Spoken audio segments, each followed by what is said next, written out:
दुर्गा सप्तशती अध्याय 2। विनियोग।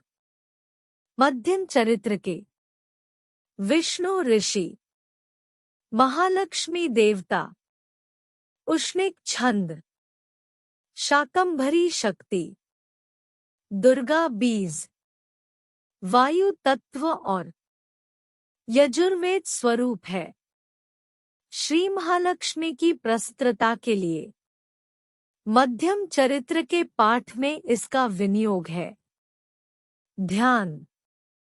मैं कमल के आसन पर बैठी हुई प्रसत्र मुखवाली महिषासुरमर्दिनी भगवती महालक्ष्मी का भजन करता बटा करती हूँ, जो अपने हाथों में अक्षमाला, फरसा, गदा, बाण, वज्र, पद्य, धनुष, कुंडिका, दंड, शक्ति, खड्ग, ढाल, शुद्ध, घंटा, मधुपात्र, शूल, पाश और चक्र धारण करती है।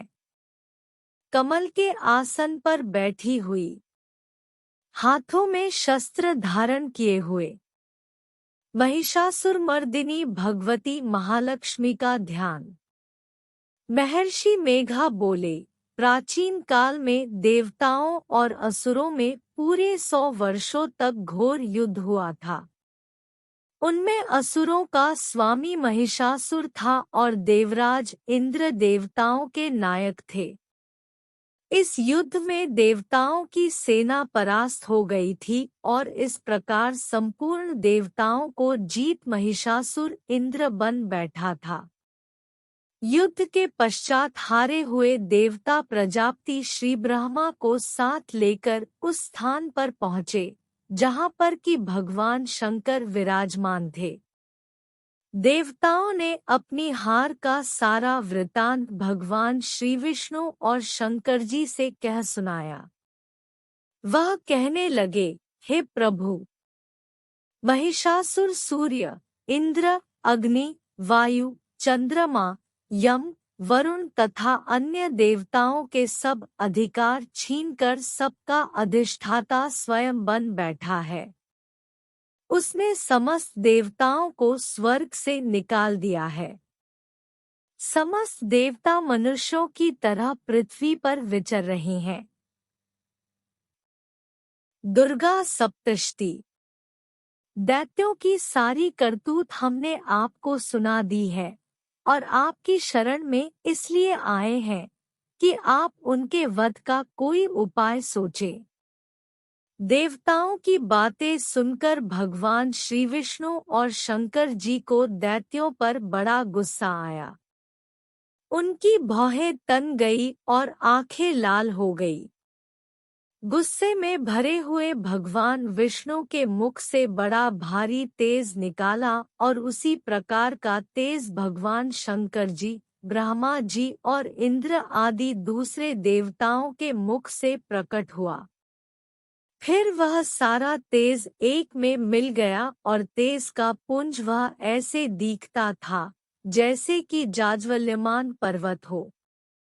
देवताओं ने देखा कि उस पर्वत की ज्वाला चारों ओर फैली हुई थी और देवताओं के शरीर से प्रकट हुए तेज की किसी अन्य तेज से तुलना नहीं हो सकती थी।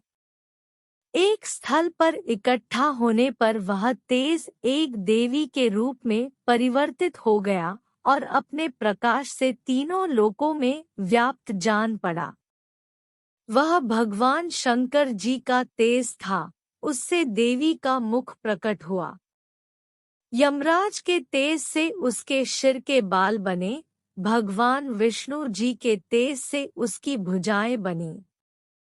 चंद्रमा के तेज से दोनों स्तन और इंद्र के तेज से जंघा और पिंडली तथा पृथ्वी के तेज से नितंब भाग बना। ब्रह्मा के तेज से दोनों चरण और सूर्य के तेज से उसकी उंगलियां पैदा हुई और वसुओं के तेज से हाथों की अंगुलियां एवं कुबेर के तेज से नासिका बनी। प्रजापति के तेज से उसके दांत और अग्नि के तेज से उसके नेत्र बने। संध्या के तेज से उसकी भौहें और वायु के तेज से उसके कान प्रकट हुए थे। इस प्रकार उस देवी का प्रादुर्भाव हुआ। महिषासुर से पराजित देवता उस देवी को देखकर अत्यंत प्रसन्न हुए। भगवान शंकर जी ने अपने त्रिशूल में से एक त्रिशूल निकालकर उस देवी को दिया और भगवान विष्णु ने अपने चक्र में से एक चक्र निकालकर देवी को दिया। वरुण ने अपने चक्र में से एक चक्र निकालकर उस देवी को दिया। वरुण ने देवी को शंख भेंट किया। अग्नि ने इसे शक्ति दी। वायु ने उसे धनुष और बाण दिए। सहस्त्र नेत्रों वाले श्रीदेवराज इंद्र ने उसे अपने वज्र से उत्पन्न करके वज्र दिया और ऐरावत हाथी का एक घंटा उतारकर देवी को भेंट किया। यमराज ने उसे कालदंड में से एक दंड दिया। वरुण ने उसे पाश दिया। प्रजापति ने स्फटिक की माला दी और ब्रह्मा जी ने उसे कमंडलू दिया। सूर्य ने देवी के समस्त रोमों में अपनी किरणों का तेज भर दिया। काल ने उसे चमकती हुई ढाल और तलवार दी तथा उज्ज्वल हार और दिव्य वस्त्र उसे भेंट किए और इनके साथ ही उसने दिव्य चूड़ामणि दी। 2 कुंडल, कंकड़, उज्ज्वल अर्धचंद्र, बाहों के लिए बाजूबंद, चरणों के लिए नूपुर, गले के लिए सुंदर हंसली और अंगुलियों के लिए रत्नों की बनी हुई अंगूठियां उसे दी। विश्वकर्मा ने उनको फरसा दिया और उसके साथ ही कई प्रकार के अस्त्र और अभेद कवच दिए और इसके अतिरिक्त उसने उसे कभी न कुम्हलाने वाले सुंदर कमलों की मालाएं भेंट की। समुद्र ने सुंदर कमल का फूल भेंट किया। हिमालय ने सवारी के लिए सिंह और तरह तरह के रत्न देवी को भेंट किए। यक्षराज कुबेर ने मधु से भरा हुआ पात्र और शेषनाग ने उन्हें बहुमूल्य मणियों से विभूषित नागहार भेंट किया। इसी तरह दूसरे देवताओं ने भी उसे आभूषण और अस्त्र देकर उसका सम्मान किया। इसके पश्चात देवी ने उच्च स्वर से गर्जना की। उसके इस भयंकर नाद से आकाश गूंज उठा। देवी का वह उच्च स्वर से किया हुआ सिंहनाद समा न सका। आकाश उनके सामने छोटा प्रतीत होने लगा। उससे बड़े जोर की प्रतिध्वनि हुई, जिससे समस्त विश्व में हलचल मच गई और समुद्र कांप उठे। पृथ्वी डोलने लगी और सबके सब पर्वत हिलने लगे। दुर्गा सप्तशती। देवताओं ने उस समय प्रसन्न हो सिंह वाहिनी जगतमयी देवी ने कहा, देवी तुम्हारी जय हो। इसके साथ महर्षि ने भक्ति भाव से विनम्र होकर उनकी स्तुति की। संपूर्ण त्रिलोकी को शोकमग्न देखकर दैत्यगण अपनी सेनाओं को साथ लेकर और हथियार आदि सजाकर उठ खड़े हुए। महिषासुर के क्रोध की कोई सीमा नहीं थी। उसने क्रोध में भरकर कहा, यह सब क्या उत्पात है। फिर वह अपनी सेना के साथ उस ओर दौड़ा जिस ओर से भयंकर नाद का शब्द सुनाई दिया था और आगे पहुंचकर उसने देवी को देखा, जो कि अपनी प्रभा से तीनों लोकों को प्रकाशित कर रही थी। उसके चरणों के भार से पृथ्वी दबी जा रही थी। माथे के मुकुट से आकाश में एक रेखा सी बन रही थी और उसके धनुष की टंकोर से सब लोग क्षुब्ध हो रहे थे। देवी अपनी सहस्त्रों भुजाओं को संपूर्ण दिशाओं में फैलाए खड़ी थी। इसके पश्चात उनका दैत्यों के साथ युद्ध छिड़ गया और कई प्रकार के अस्त्र शस्त्रों से सब की सब दिशाएं उद्भाषित होने लगी। महिषासुर की सेना का सेनापति चिक्षुर नामक एक महान असुर था। वह आगे बढ़कर देवी के साथ युद्ध करने लगा और दूसरे दैत्यों की चतुरंगनी सेना को साथ लेकर चामर भी लड़ने लगा और 60,000 महारथियों को साथ लेकर उदग्र नामक महादैत्य आकर युद्ध करने लगा और महानु नामक असुर 1 करोड़ रथियों को साथ लेकर असिलोमा नमक असुर 5 करोड़ सैनिकों को साथ लेकर युद्ध करने लगा। वाशकल नामक असुर 60 लाख असुरों के साथ युद्ध में आ डटा। विडाल नामक असुर 1 करोड़ रथियों सहित लड़ने को तैयार था। इन सबके अतिरिक्त और भी हजारों असुर हाथी और घोड़ा साथ लेकर लड़ने लगे और इन सबके पश्चात महिषासुर करोड़ों रथों हाथियों और घोड़ों सहित वहां आकर देवी के साथ लड़ने लगा। सभी असुर तोमर, भिंदीपाल, शक्ति, मूसल, खड्ग, फरसों, पट्टियों के साथ रणभूमि में देवी के साथ युद्ध करने लगे। कई शक्तियां फेंकने लगे और कोई अन्य शस्त्र आदि। इसके पश्चात सब के सब दैत्य अपनी अपनी तलवारें हाथों में लेकर देवी की ओर दौड़े और उसे मार डालने का उद्योग करने लगे। मगर देवी ने क्रोध में भरकर खेल ही खेल में उनके सब अस्त्रों शस्त्रों को काट दिया।